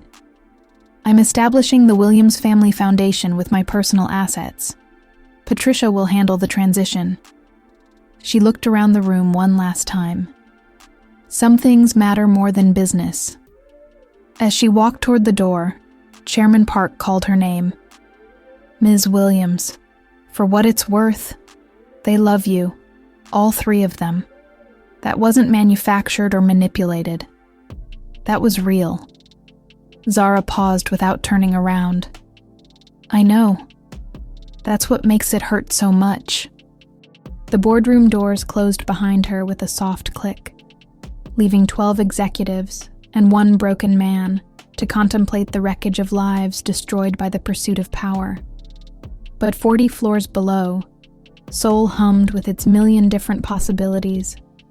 And sometimes, just sometimes, love found a way to survive even the most impossible circumstances. Toronto in autumn painted itself in gold and crimson, a gentler palette than Seoul's neon urgency. Minjun stood in the kitchen of their small but comfortable house near the University of Toronto campus, preparing dinner with the same precision he'd once brought to Michelin-starred restaurants and humble waiter shifts alike. 3 years had softened some edges while sharpening others. Min Seo was finishing her second year of international business studies, her brilliant mind now focused on sustainable development and ethical corporate practices. Min Ha, 15 now and fluent in 3 languages, divided her time between advanced placement classes and volunteer work with refugee families. And Min Jun had learned to cook for joy again, not just survival. Appa, you're overthinking the sauce, Min Seo called from the living room where she was video chatting with her study group. It's perfect already. Min Ha looked up from her homework at the kitchen table. She's right. You always overcook when you're nervous. I'm not nervous, Min Jun lied, stirring the bulgogi with more attention than it required. You've been nervous for 3 weeks, Min Ha observed with 15-year-old directness. Ever since you got that email. The email. 3 lines that had turned his carefully constructed new life upside down. Min Jun, I hope you and the girls are well. I have something that belongs to you. Can we talk? Zara. Attached was a photograph of his father's chef's knife, the one he'd left behind in Seoul, the one that represented everything he'd abandoned for love and lost for family. 3 years of silence. 3 years of wondering if she was safe, happy, successful. 3 years of newspaper articles and business magazines that mentioned Williams Global Holdings' new leadership, but never her name. 3 years of Min Ha drawing pictures that always included a 4th figure, a tall woman with kind eyes, who lived somewhere far away but still in our hearts. The doorbell rang at exactly 6 p.m. Min Jun's hand stilled on the wooden spoon, his heart hammering against his ribs. Should I get it? Min Seo asked, but she was already moving toward the door. Wait, Min Jun began, but it was too late. The door opened to reveal Zara Williams, 37 now and somehow more beautiful than his memory had allowed. She wore jeans and a simple sweater instead of designer armor, her hair longer and looser, her face free of the perfect makeup that had once hidden her vulnerabilities. She looked like someone who had learned the difference between being powerful and being happy. Hi, she said softly, her eyes finding his across the small entryway. Min Ha appeared beside Min Seo, curious and unafraid in the way that teenagers could be. She studied Zara's face with the intensity of someone solving a puzzle, her head tilted slightly to one side. You're the lady from Korea, Min Ha said finally. The one Appa talks about in his sleep. Min Ha ya, Min Seo scolded, but she was smiling. Zara's eyes filled with tears she didn't try to hide. Hello, Min Ha. You've grown so much. You look different, Min Ha observed. Happier, but also sadder. The observation was so accurate it made everyone pause. Zara did look both. The contentment of someone who had found peace with their choices, layered over the deep sadness of someone who had lost everything that mattered. May I come in? Zara asked. Min Jun nodded, not trusting his voice. She stepped into their home, small but warm, filled with the kind of careful comfort that came from people who had learned not to take security for granted. The living room walls were covered with Min Seo's academic awards and Minha's artwork, photographs of the three of them at various Toronto landmarks, evidence of a life rebuilt from scratch. But on the mantelpiece, in a place of honor, sat a framed photo from Seoul, the four of them around the tiny kitchen table, sharing kimchi fried rice and laughter. Zara saw it and stopped breathing for a moment. "You kept it," she whispered. "We kept everything," Minjun said quietly. "All of it." They stood in awkward silence until Minha, with the social fearlessness of youth, asked the question everyone was thinking. "Are you staying for dinner?" Zara looked at Minjun, hope and uncertainty warring in her eyes. If that would be okay." "Said another place, Minhaya," Minjun said, and watched Zara's shoulders relax for the first time since she'd arrived. Dinner was both familiar and strange. The same easy conversation, the same way Minha insisted on trying to use chopsticks and failing spectacularly, the same way Min Seo asked pointed questions that revealed her sharp intelligence. But underneath the surface normalcy, currents of unspoken history flowed between the adults. "So," Min Seo said as they cleared dishes, "are you going to tell us why you're really here?" Zara and Minjun exchanged glances. In 3 years, they'd learned to communicate volumes in a single look. "There's something you need to know," Zara said carefully. "About your family, about who you really are." Minha paused in her dish drying. "What do you mean?" Minjun sat down heavily, suddenly understanding why Zara had come. "The truth about the adoption." "What adoption?" Min Seo's voice was sharp with sudden concern. Zara reached into her purse and pulled out a manila folder. The same type that had changed everything 3 years ago, but thicker now, more complete. "Minha," she said gently. "Your real name is Keisha Williams. You're my sister." The dish towel fell from Minha's hands. Min Seo sat down hard in the nearest chair. Minjun closed his eyes and felt the last foundations of the life he'd built shifting beneath him. "That's impossible," Minha said, but her voice was uncertain. "Your parents, the Parks, they adopted you when you were 7. You were in the Detroit foster system, separated from your family by circumstances no child should have to endure." Zara's voice remained steady, but her hands shook as she opened the folder. "I've been looking for you for 20 years. The photographs spilled across the table. 2 girls on shelter steps, medical records, adoption papers, investigative reports that chronicled 2 decades of searching. Minha picked up the shelter photograph with trembling fingers. "She looks like me.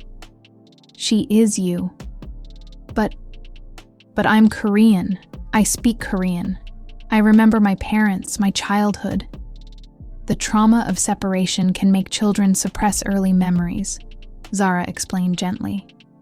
"And the Parks were wonderful parents who gave you a new language, a new culture, a new family. That doesn't make it less real." Min Seo was studying the documents with her analytical mind, cross-referencing dates and details. "This explains some things," she said finally. "Why you picked up English so quickly when we moved here. Why certain American foods made you cry without knowing why. Why you always drew families with 4 people instead of 3. Minha looked around the table at the 3 people who had shaped her entire conscious existence. "Does this change anything?" The question hung in the air like smoke. Minjun reached for her hand, his voice gentle when he spoke. "You're still my sister in every way that matters. Biology doesn't change love. And you're still my baby sister too," Min Seo added fiercely. "Papers don't change that." Minha turned to Zara, studying her face with new understanding. "But you're my sister first. By birth." "By birth," Zara agreed. "But not by choice. You didn't choose me. You chose them. You built a family with them. I'm just the person who's been missing you." The words broke something open in the room. Minha stood and moved around the table, not to Zara, but to Min-jun, wrapping her arms around his shoulders. "I choose all of you," she said simply. "I choose the family that raised me, and the sister who looked for me, and the life we can build together." She looked at Zara with eyes that held 20 years of unconscious longing. "But I want to know about before. I want to remember who I was with you." Zara nodded, tears falling freely now. "I'd like that too." As the evening stretched into night, they shared stories. Zara's memories of their childhood, Minha's fragmented dreams that suddenly made sense, Min-jun and Min-seo's gentle questions about this woman who had shaped their family even in absence. "There's something else," Zara said as the clock neared midnight. "I've established a foundation in Toronto, the Williams Family Foundation. We support immigrant families, help with education costs, provide resources for family reunification." She paused, looking at each of them in turn. I was hoping you might consider helping me run it. All of you." Min-jun's breath caught. "Zara, I'm not asking you to choose between your new life and me," she said quickly. "I'm asking if there's room in your new life for me to be part of it." Min-seo and Min-ha exchanged one of their wordless sister conversations, the kind that had developed over years of protecting each other. "We'd want to finish school here," Min-seo said finally. "Of course." "And Min-jun would want his own restaurant," Min-ha added. "He's been taking business classes, planning a Korean-Canadian fusion place. I could help with that." "And we'd want to visit Seoul sometimes," Min-seo continued. "It's still our first home. We could all visit Seoul." Min-jun had been silent through this negotiation, watching his sisters plan a future that included the woman he'd never stopped loving. Finally, he spoke. "What about us? What about what happened between us?" Zara met his eyes directly. "What happened between us created the best thing in my life. This family. If all you can ever be is my friend, my partner in taking care of Minha and Min-seo, that's enough. And if I want more than that, then we figure it out. Together. All of us." The silence that followed was full of possibility, rather than uncertainty. Outside, Toronto slept under its blanket of autumn leaves, while inside a small house near the university, a family redefined itself according to love rather than law. "I have one condition," Minha said suddenly. Everyone turned to look at her. "I want to keep my name as Minha. Keisha was who I was, but Minha is who I chose to become." She smiled. "Can I be both?" "You can be anyone you want to be," Zara said softly. "You always could." As they planned their shared future, the foundation, the restaurant, the complicated logistics of loving each other across cultures and continents, none of them noticed that Minha had started drawing again. This time, her picture showed 5 stick figures holding hands under a sun that shone in 2 directions, east and west, Seoul and Toronto, past and future. Some families, her drawing seemed to suggest, were too strong to be broken by anything as simple as geography or time.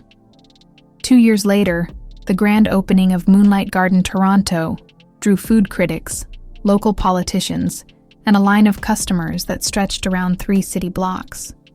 The restaurant occupied a converted Victorian mansion in the Kensington Market District, its interior a careful balance of Korean tradition and Canadian warmth. Min-jun stood in his kitchen now, designed according to his specifications, watching his staff prepare for the evening service.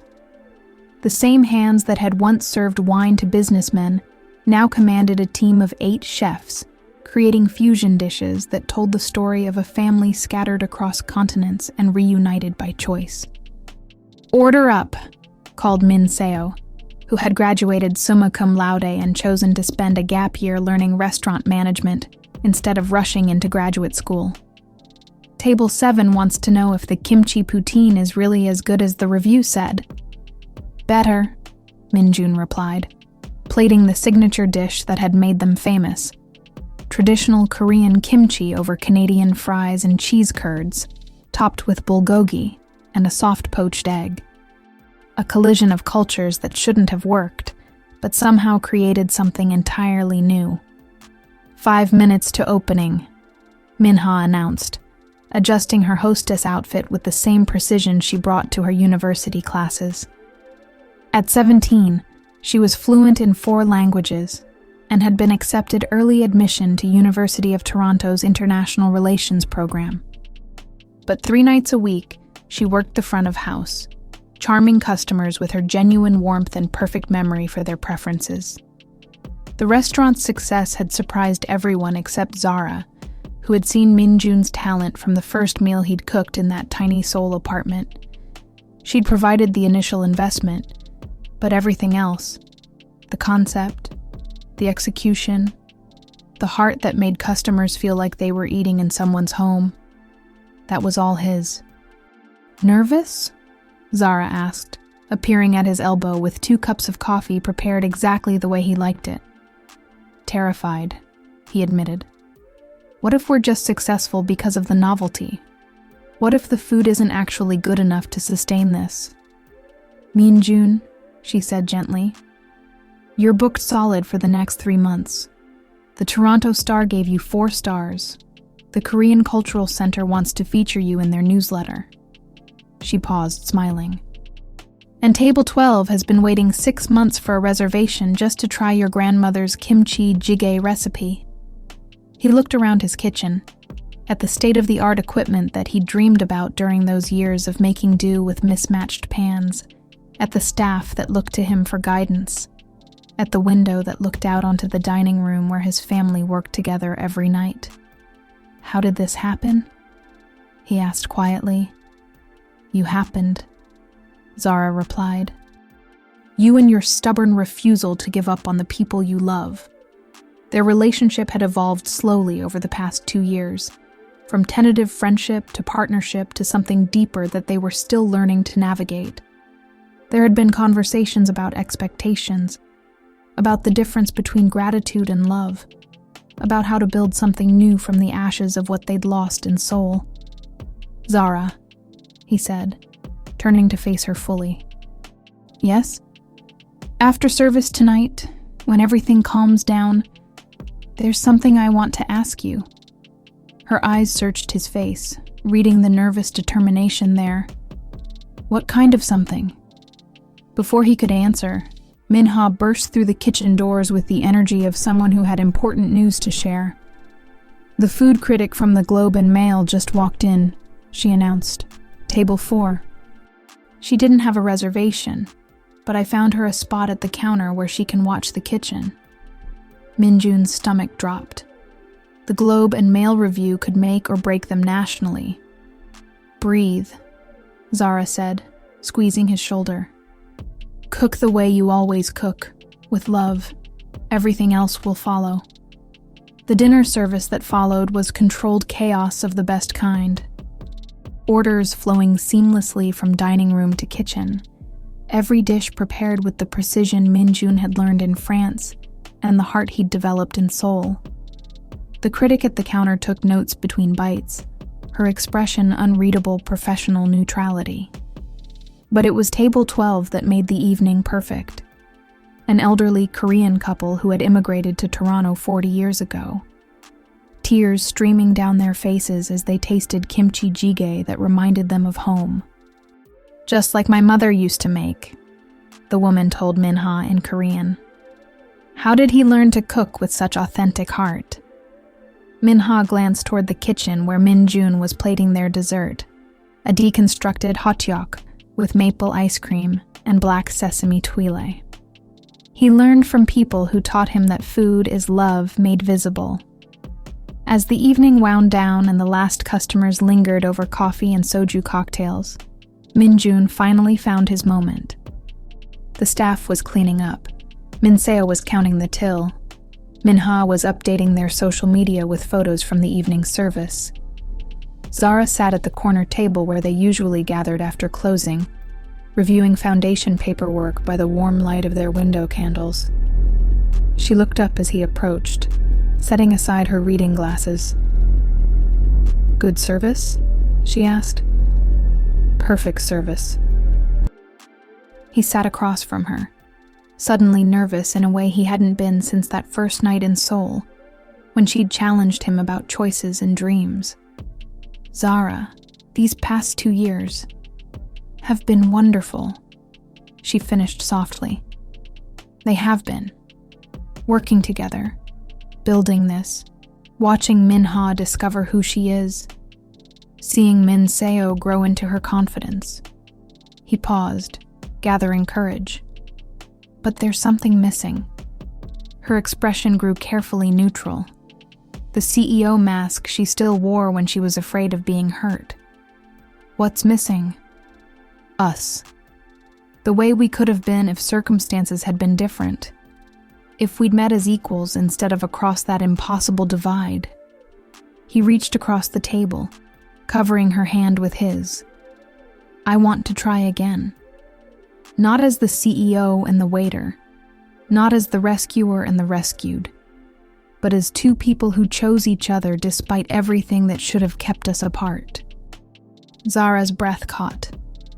"Min-jun, I know it's complicated. I know we have baggage and history, and 2 teenagers watching our every move." He smiled, the expression transforming his face. "But I also know that I wake up every morning grateful that you're in my life, and I go to sleep every night wishing you were closer." "How close?" she asked quietly. "Close enough to share more than just coffee and business plans. Close enough to build something permanent together." He paused. "Close enough to make Min-ha's drawings come true." "Which drawings?"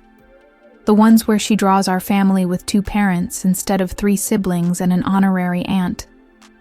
Zara looked around the restaurant they'd built together, at the photos on the walls showing their journey from Seoul to Toronto, at the corner booth where Min-ha did homework while Min-seo worked on business plans, at the kitchen where Min-jun had reclaimed his dreams without abandoning his heart. "I'd want it to be real," she said finally.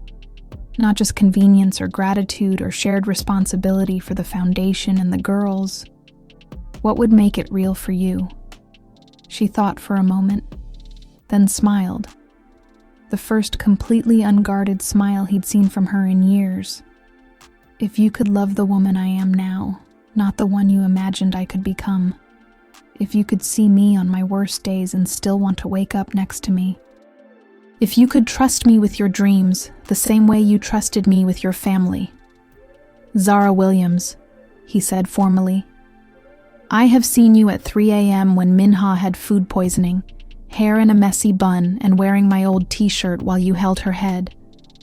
I have seen you cry over quarterly reports because the foundation couldn't help every family that applied.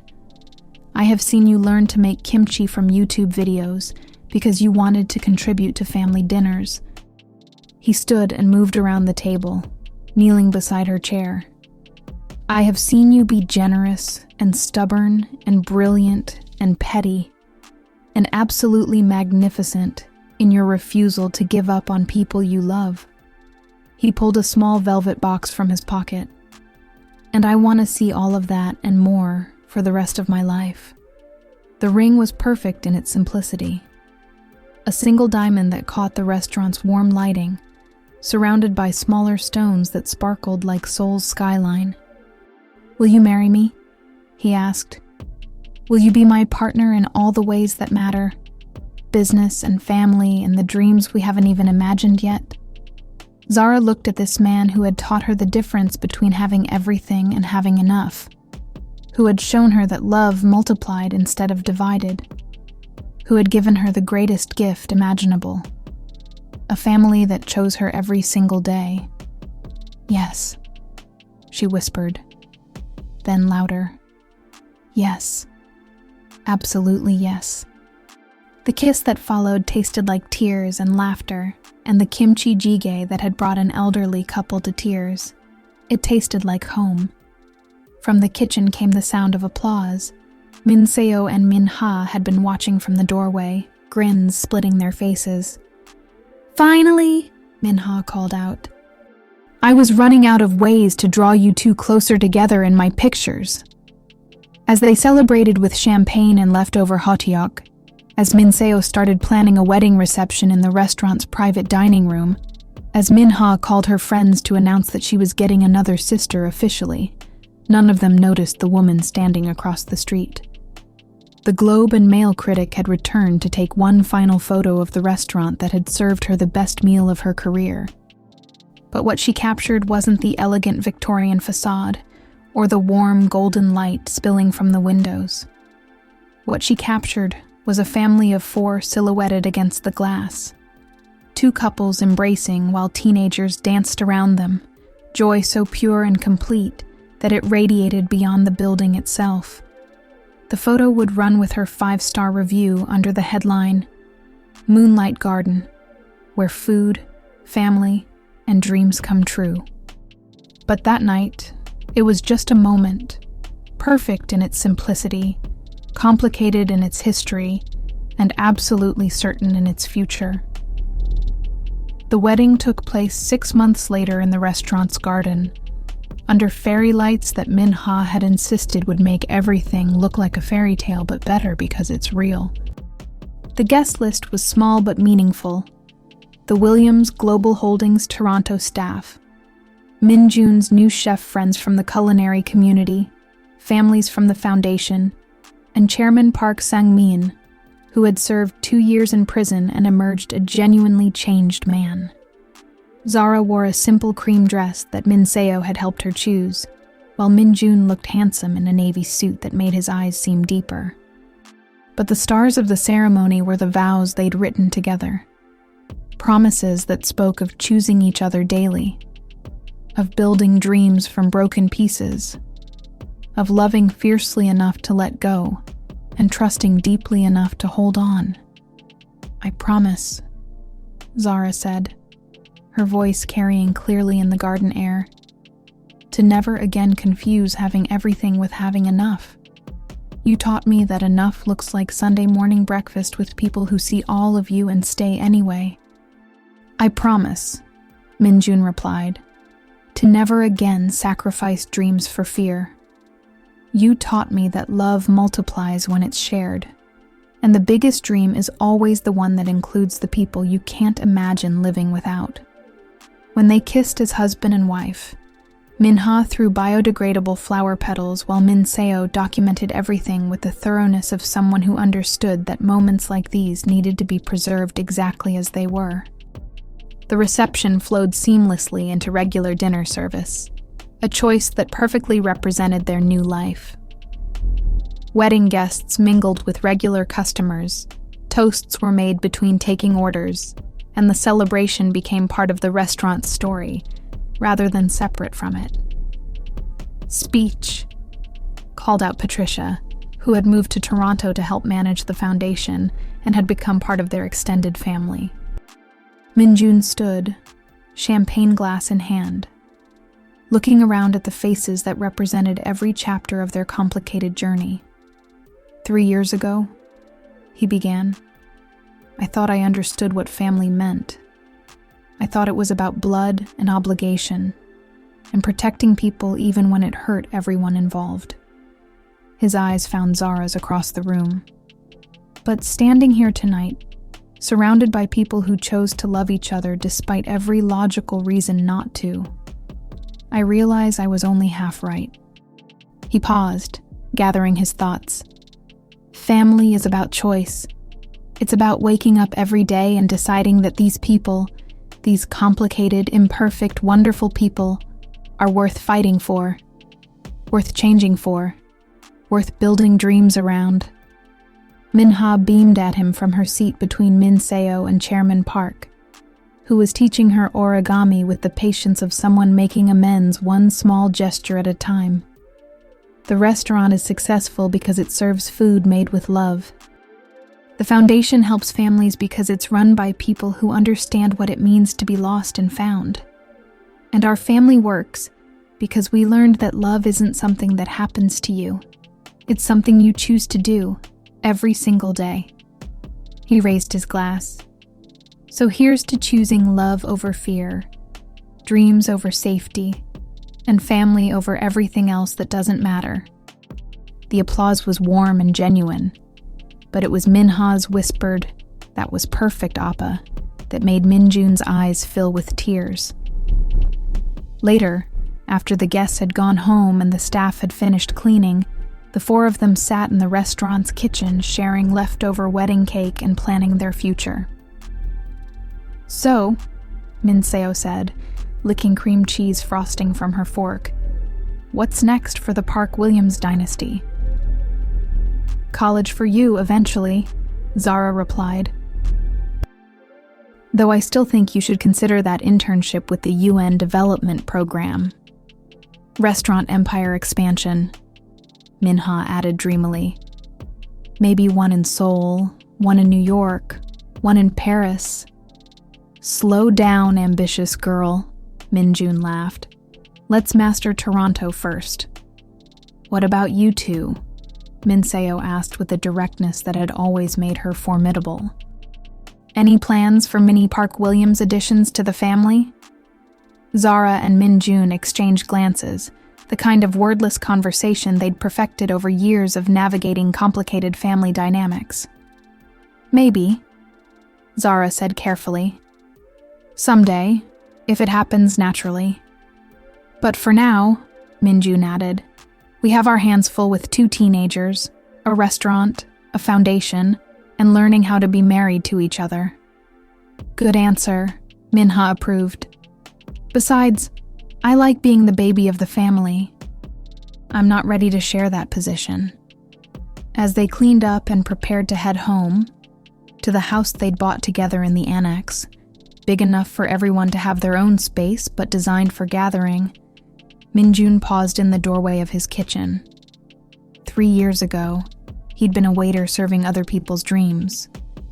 2 years ago, he'd been a refugee starting over in a new country. Tonight, he was a husband, a chef, a business owner, a foundation board member, and most importantly, the man his father would have been proud of. "Any regrets?" Zara asked, appearing beside him with her coat and purse. Minjun looked around the kitchen where he'd reclaimed his passion, then at the dining room where strangers became friends over shared meals, then at his family waiting by the door. 2 sisters who'd taught him that love could survive anything, and a wife who'd shown him that dreams deferred weren't necessarily dreams denied. "None," he said firmly. "Not a single one." Outside, Toronto sparkled under autumn stars, a city that had welcomed them all and given them space to become who they were meant to be. As they walked home together, Minha and Min Seo arguing good-naturedly about university choices, while Zara and Minjun held hands in comfortable silence. None of them looked back at the restaurant. They knew it would be there tomorrow, and the day after that, and for all the tomorrows they could imagine, just like their family, just like their love. Some stories, Minjun realized, didn't end so much as they transformed. From struggle to success, from loss to love, from dreams deferred to dreams realized in ways more beautiful than anyone could have planned. The best recipes, after all, were always the ones that started with whatever ingredients you had and ended with something that nourished everyone at the table. And their table, Minjun thought as he watched his family laugh under the streetlights, would never be empty again.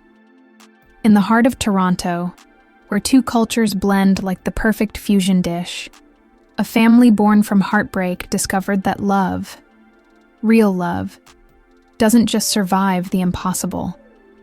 It transforms it into something beautiful. Because sometimes the greatest recipe for happiness isn't about having everything you want.